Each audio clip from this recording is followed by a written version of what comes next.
கடவுள் இருக்காரான்னு கேட்டா இருக்காருன்னு சொன்னோம்னு வச்சுக்கோங்க. இதுல கூகுள்ல இருப்பாரா தேடி பார்க்கலாமா? கூகுள்ல பார்க்கலாமா, அதுல பார்க்கலாமா, இதுல பார்க்கலாம். அவர் அப்படி இல்லைங்க. அவர் காணுகின்ற பொருள் இல்லை, உணர்கின்ற பொருள் என்பதை நீங்கள் உணர வேண்டும். நான் வச்சுங்க, இப்ப ஒரு மாம்பழத்தை என்கிட்ட கொடுக்குறாங்க. கொடுத்தவரே கேட்கிறாரு, நான் சாப்பிடுறத பார்த்துட்டு நல்லா இருக்காருன்னு கேட்கிறாரு. இனிப்பா இருக்குன்னு சொல்றேன்.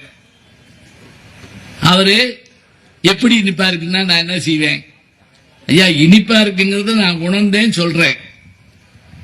எப்படி இனிப்பா இருக்குன்னா நீங்களே தின்னு பார்க்கணும்.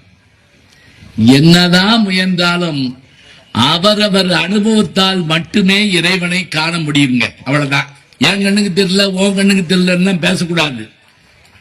சரிகின்ற அளவிற்கு நம்மை நாம் பக்குவப்படுத்திக் கொள்ள வேண்டும். அதுதான் முக்கியம்.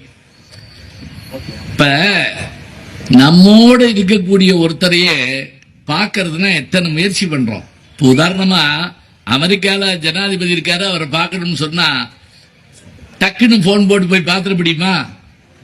முதல்ல அமெரிக்காவுக்கு போறதுக்கு விசா எடுக்கணும், பணம் வேணும், அமெரிக்காவுக்கு போகணும், அவர்கிட்ட அனுமதி வாங்கணும், பேச உட்கார்ந்தாலும் அவர் மொழி நமக்கு தெரியணும், நம்ம மொழி அவருக்கு தெரியணும். இப்பத்தான் பேச முடியும் நம்மோட இருக்கிற ஒருத்தர்ட்ட. இந்த உலகமெல்லாம் பரவி இருக்கக்கூடிய